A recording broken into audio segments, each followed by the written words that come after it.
इस बीच तस्वीरें आ रही हैं। उत्तर प्रदेश के उप मुख्यमंत्री केशव प्रसाद मौर्य पहुंच चुके हैं प्रयागराज। केशव प्रसाद मौर्य वो शख्स हैं जो महंत नरेंद्र गिरि की मौत से एक दिन पहले उनसे मिलकर आए थे और उन्होंने कहा था तब वो ऐसे बिल्कुल नहीं लग रहे थे।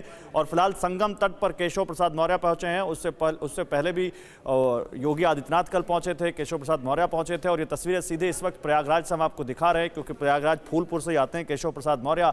मैं सीधे उमेश पाठक के पास चलता हूँ जो इस वक्त वहाँ पर मौजूद हैं। उमेश, बताइए क्या देख पा रहे हैं आप वहाँ पर?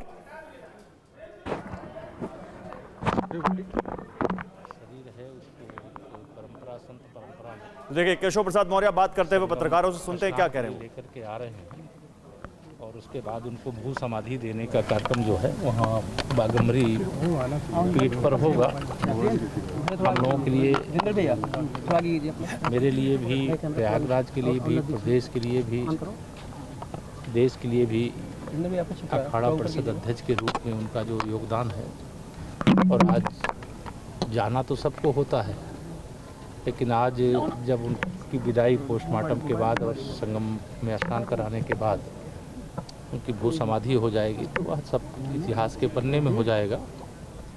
हम सबको बहुत दुख है, बहुत पीड़ा है, और इस तरह की घटना की कभी उम्मीद नहीं थी कि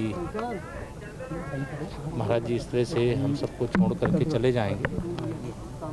लेकिन जो दूसरा पक्ष है, चूँकि मामला जांच के दायरे में है और एसआईटी उसकी जांच कर रही है, और मुझे पूरा विश्वास है कि इस पूरे महाराज जी के धरती को छोड़ करके जाने के हर कारण को जांच के हिस्से में रखते हुए उसकी जांच करके सच सबको आपको उचित समय पर। केशव जी, पोस्टमार्टम रिपोर्ट सामने आ गई है। केशव जी, पोस्टमार्टम रिपोर्ट सामने आई है, उसमें जो कॉज ऑफ डेथ है वो हैंगिंग है, यानी कि दम घुटने से उनकी मौत हुई है और बिस्तरा भी प्रिजर्व किया गया है।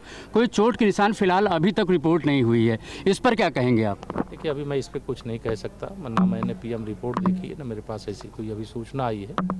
लेकिन जो भी इस मामले में जाँच है वह एसआईटी गठित है, और एसआईटी बहुत उचित ढंग से जांच के काम को पूरा कर रही है।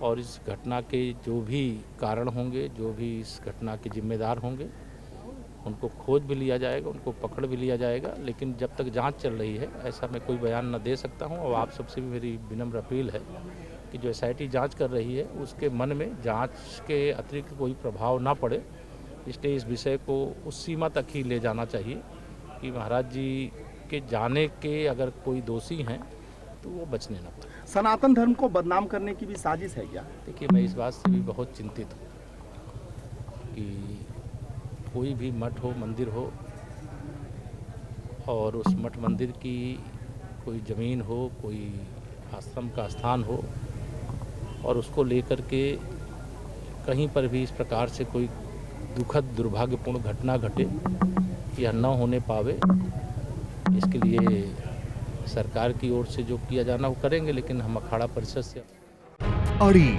सोमवार से शुक्रवार शाम 6 बजे सिर्फ TV9 भारतवर्ष पर।